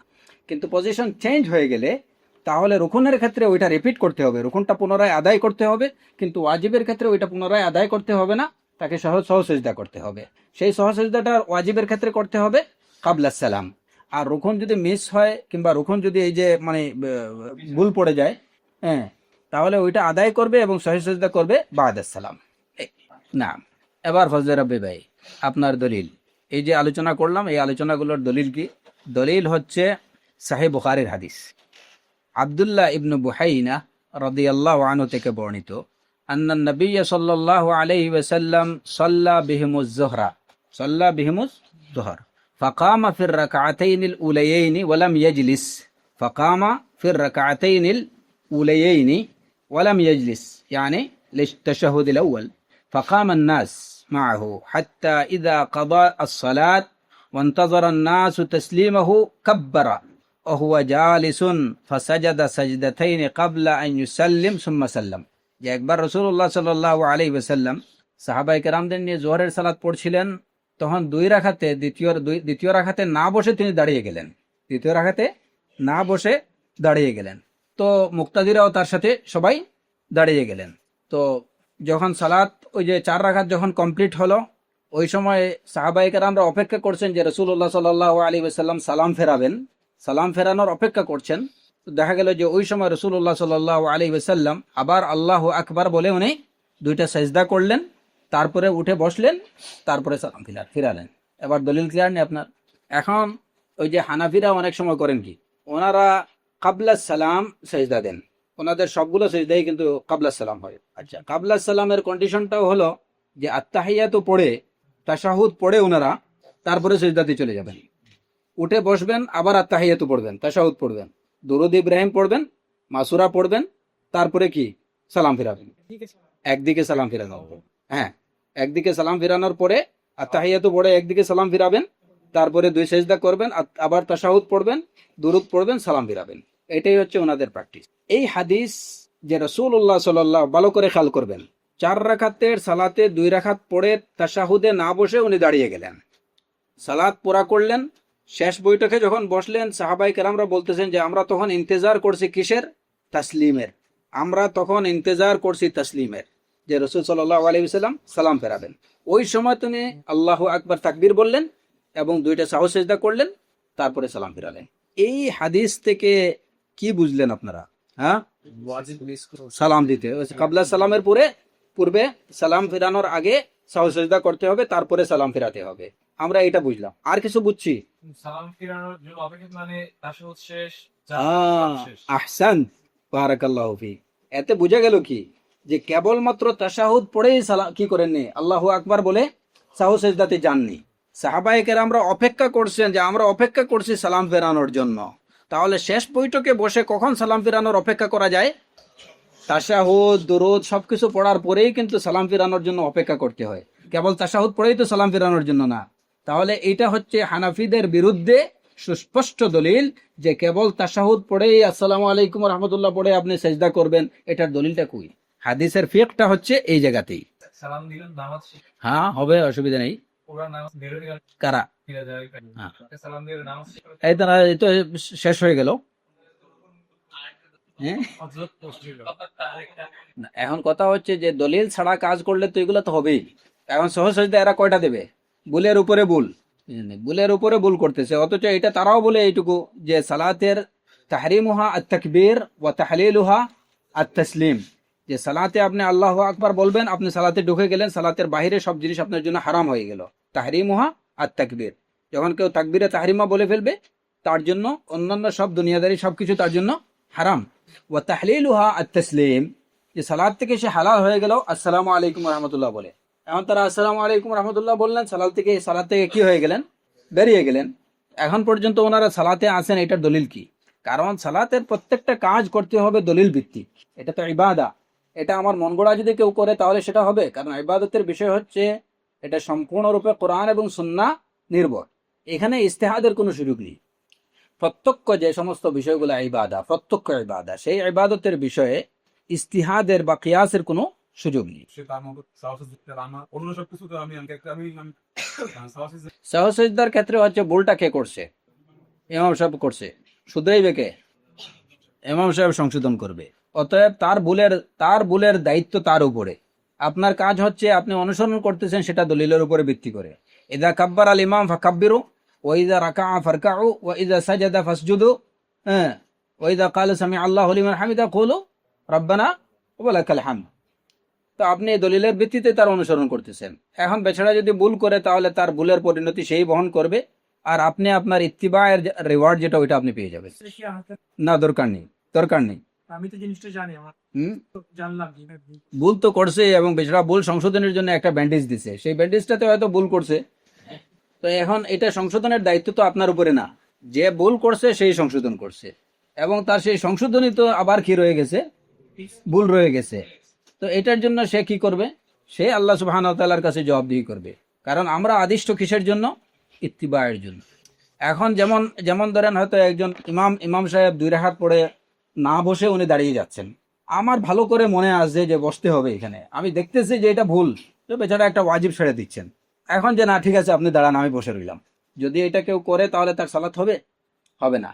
এখন এই জায়গাতে প্রশ্ন যে ইমাম সাহেব ভুল করতেছেন তাই বলে আমিও কি ওনার সাথে ভুল করবো? উনি একটা ওয়াজিব ছাড়তেছেন, আমি দেখতেছি, এটা আমার মনে আছে, আমি তো বলিনি, কিন্তু না, এই ক্ষেত্রে আপনার জন্য কি, বেচারা ভুল করতেছে, আপনি তার পিছনে পিছনে চলেন, দেখেন শেষ পর্যন্ত ট্রেন গিয়ে কোথায় থামে। তা আমাদের কাজ হচ্ছে আমরা কি করব? ইমামকে অনুসরণ করব। এবং তাকে কেন অনুসরণ করতেছি? দলিলের ভিত্তিতে। আমাদেরকে বলা হয়েছে যে তুমি তোমার ইমামকে অনুসরণ করো। তারা যদি ভুল করে, তারা যদি সুন্দরভাবে সালাত আদায় করে, তাহলে সেটা তোমাদের জন্য করলো, তাদের জন্য করলো। ভালো যদি হয় তাহলে সেটা তোমাদের জন্য ভালো, তাদের জন্য ভালো। ওয়াইন আসাউ, আর যদি তারা ভুল করে বা এই সালাদটাকে যদি তারা অসুন্দর করে, তাহলে এটা তাদের উপরে পড়তে হবে। আমাদের মানহাজ ক্লিয়ার? হ্যাঁ, এখানে ব্যাপার হচ্ছে যে আমি যে বিষয়গুলা সুন্নাহ, এই বিষয়গুলাতে আমি ইমামের অনুসরণ করার জন্য আমি কিনা আদিষ্ট না। কারণ সালাতের যে মূল ভিত্তি যেগুলা হচ্ছে সেগুলা কি? রুকন, এগুলা হচ্ছে এরপরে কি? ওয়াজিব। বাকি সুন্নার বিষয়ে যেটুকু, এখন আমি বসে বসে ইমাম সাহেব মনে করেন যে উনি তাশাহুদ পড়ে, দুরুদ ইব্রাহিম পড়ে, উনি এরপরে দোয়া মাসুরা পড়ে উনি সালাম ফিরে গেছে, আমি এর সাথে অ্যাড করতেছি কি আল্লাহুম্মা ইন্নী আউযু বিকা মিন আযাবিল কবর ওয়া আউযু বিকা মিন আযাবিন নার ওয়া আউযু বিকা মিন ফিতনাতিল মাহইয়া ওয়াল মামাত ওয়া আউযু বিকা মিন শাররিল মাসিহিদ দাজ্জাল, বা আমি আরো আমার ইচ্ছা মতো দোয়া করতেছি। এই বিষয়গুলো আমার জন্য সুন্নাহ। কারণ ইমাম বসে বসে ওইখানে কি পড়তেছেন ওইটাও আমি জানি না, হয়তো বেছাড়া ওই 4টা থেকে নাজাত চাইতেছেন, বা আরো কিছু উনি বলতেছেন, ওনার ছেলে অসুস্থ, ওনার মেয়ে অসুস্থ, ওইটার জন্য উনি হয়তো বলতেছেন, তো আমি তো ওইটা জানি না। আর আমার তো ছেলে অসুস্থ না, মেয়ে অসুস্থ না, আমার ওইটা বলারও দরকার নেই। হ্যাঁ, এখন আমার যেটা প্রয়োজন আমি সেটা বলবো। এই জায়গাতে আমি কি স্বাধীন না? গেল 2টা বিষয়। এরপরে যে বিষয়টা আসলো কি, যে আমরা 3টা কারণ নির্ধারণ করলাম যেখানে সাজদায় সহ দিতে হয়। তৃতীয় কারণটা কি? আশাক, সন্দেহ। সন্দেহ কাকে বলে? সালাতের মধ্যে শাক বলতে আমরা কি বুঝি? কোনটা করছি, কি করছি কি করিনি, বেশি করলাম না কম করলাম, কোনটা করলাম, এই যে মনোভাবটা, এটাকে বলা হয় শাক। যে কোনো বিষয়ে সন্দেহ পোষণ করা, যে আমি রুকু করলাম কি করলাম না, সাজদা 2টা দেওয়া হয়েছে না দেওয়া হয়নি, দ্বিতীয় রাকাতে বসলাম কি বসলাম না, আমার সন্দেহ হচ্ছে, সালাত 4 রাকাত হলো না 3 রাকাত হলো না 5 রাকাত পড়ে ফেললাম, এই যে বিষয়গুলোতে যে সন্দেহ, ওইটাকে বলা হয় শাক। শাক 3টা ক্ষেত্রে আপনি যে ডাউট বা শাকের দিকে আপনি দৃষ্টিপাত করবেন। 3টা ক্ষেত্রে শাককে পাত্তা দেবেন না। একটা হচ্ছে যেটা নিস্ক একটা ওয়াসওয়াসা, আপনি হয়তো ঠিকই সেজদা দিছেন, মনে হয় তো, মানে এটার কোনো কি নেই, কোনো ভিত্তিহীন একটা সন্দেহ। আপনি নিশ্চিত যে আমি সাজদা যখন করি আমি 2টাই করি।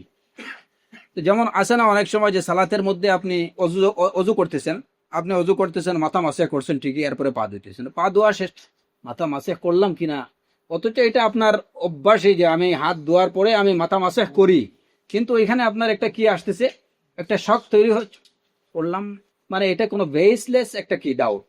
এই ধরনের ডাউটকে বলা হয় এটা কি? ওয়াসওয়াসা। এটা কি? একটা কুমন্ত্রণা দেয়া। শয়তান চায় যে তুমি মুখ ধুইতে থাকো, ওইদিকে সালাতের জামাতটা শেষ হয়ে যায়, হ্যাঁ, অথবা তোমার ইবাদতের ব্যাপারে তোমাকে একটু সন্দেহান করে তুলি, হ্যাঁ। এই ওয়াসওয়াসাকে, এই ধরনের শক ইবাদতের ক্ষেত্রে এটার দিকে কোনো ধরনের দৃষ্টিপাত করা যাবে না। এই ওয়াসওয়াসা যখন আসবে, বাস আউযুবিল্লাহ, এটাই যথেষ্ট।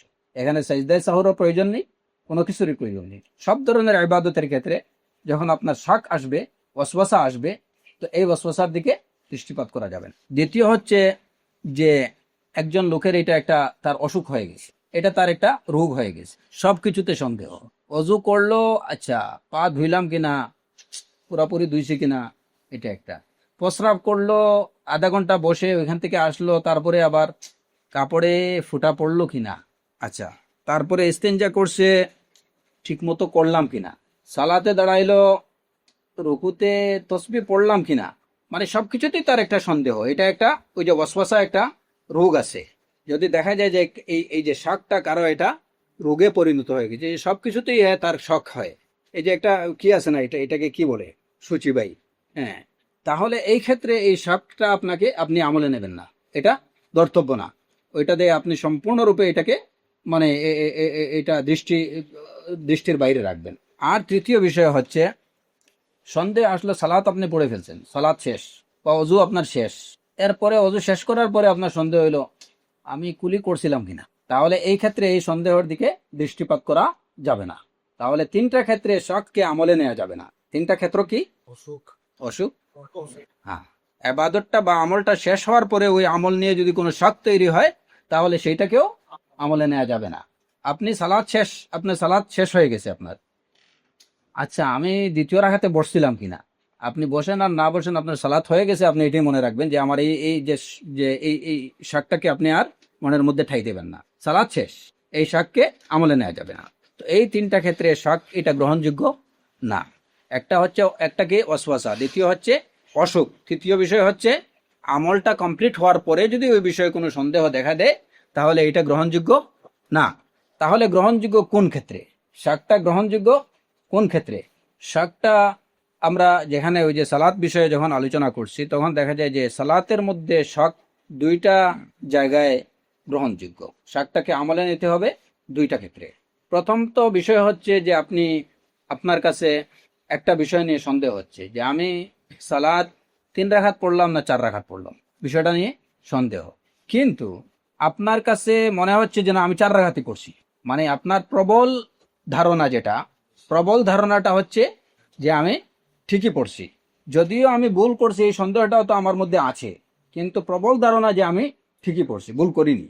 তাহলে এই ক্ষেত্রে কি করবেন? হ্যাঁ, না, এই শাককে আপনার আমলে নিতে হবে, কারণ এটা সালাতকালীন সময়ই হচ্ছে। আপনি আমলে নেবেন না যে শকগুলো এই ক্রাইটেরিয়ার মধ্যে, কিন্তু এটা পড়ে না। আমলে নেবেন না যেটা হচ্ছে ওয়াসওয়াসা, যেটা একদম বেসলেস, এটার কোনো কি নেই, ভিত্তি নেই। এই ধরনের বিষয় ওয়াসওয়াসা হয়, তাহলে আপনার এই ধরনের এটা হচ্ছে ওয়াসওয়াসা, এটাকে আমলে নেবেন না। আপনার অসুখ, সবকিছুতেই সন্দেহ, এটাও আমলে নেবেন না। আপনার আমল বা ইবাদতটা কমপ্লিট হয়ে গেছে, তখন সন্দেহ তৈরি হয়েছে, এটাকেও আমলে নেবেন না। এখানে ব্যাপার হচ্ছে আপনি সালাত আদায় করতেছেন, 4 রাকাতে পড়তে দাঁড়াইছেন, ওই সময় আপনার সন্দেহ হচ্ছে এটা মনে হয় আমার 3য় রাকাত, না এটা 2য় রাকাত, একটা সন্দেহ তৈরি হলো আপনার। কিন্তু এটা কি সালাতকালীন সময়ে, আমল চলাকালীন সময়ে। এবং দ্বিতীয় বিষয় হচ্ছে যে এই জায়গাতে আপনার প্রবল কি ধারণা যে আপনি ঠিকই 4 রাকাত পড়তেছেন, আপনি ভুল করেননি, কিন্তু একটা সন্দেহ তৈরি হয়ে গেল আপনার, মেবি 3 রাকাত হতে পারে, তবে আমার যতটুকু মনে পড়ে আমি 4 রাকাত পড়ছি, ঠিক আছে। এই ক্ষেত্রে আপনাকে সিজদায়ে সহ করতে হবে, কারণ একটা শক তৈরি হয়ে গেছে, যদিও ওই শকটা আপনার প্রবল না। আপনি মনে করেন যে আপনি সালাতে 4র্থ রাকাতে আপনি দাঁড়াইছেন, 4র্থ রাকাতে দাঁড়ানোর পরে আপনার সন্দেহ তৈরি হয়েছে যে আমার এটা 3য় রাকাত না 4র্থ রাকাত। আবার এটা আপনার প্রবল ধারণা যে না এটা আমার 4র্থ রাকাত, এটা লাস্ট রাকাত, এই ধারণাটা আপনার কাছে প্রবল। এই ক্ষেত্রে আপনি ওই প্রবল ধারণাটাকে প্রাধান্য দিয়ে আপনি 4 রাকাতই এটা মনে করে সালাত শেষ করবেন। কিন্তু যেহেতু শক তৈরি হয়েছে, এই কারণে আপনাকে সিজদায়ে সহ দিতে হবে এটা, এবং সেটা কখন? কাবলাস সালাম, সালাম ফেরানোর আগে। একটা মিনিট, না না না না না না, এটা এটা এটা এই ক্ষেত্রে সালাম ফেরানোর পরে আপনাকে কি দিতে হবে? সালাম ফেরানোর পরে সিজদায়ে সহ। আপনার ধারণা প্রবল যে আমি যেটা করছি এটা ঠিক, শুধুমাত্র সন্দেহ তৈরি হয়েছে, কিন্তু যে বিষয়ে সন্দেহ তৈরি হয়েছে ওই সন্দেহটা আপনার কি একটা মানে সন্দেহটা মানে প্রবল না, জাস্ট একটা সন্দেহ। কিন্তু এই সন্দেহটা প্রবল না, যেটা করতেছেন ওইটাই সঠিক এবং এই ধারণাটাই আপনার বলবৎ প্রবল। এই ক্ষেত্রে আপনি যে ধারণাটা আপনার কাছে প্রবল হবে ওইটাকে ধরে নিয়ে আপনি আপনার সালাত আদায় করবেন এবং সাজদায়ে সাহু দেবেন বায়দাস সালাম। কারণ কি, যে আসলে প্রকৃত অর্থে আপনার সালাতে কোনো ভুল তো হয়নি, কেবলমাত্র সন্দেহ, ওই সন্দেহের কারণে শয়তানের নাকে হাত দেওয়ার জন্য ওই দুইটা সাজদা। এটাকে বলা হয় তারগীমান লিশ-শাইতান, তারগীমান লিশ-শাইতান, শয়তানের নাকে হাত দেওয়ার জন্য দুইটা সাজদা। এবং এটা কি কখন? বায়দাস সালাম।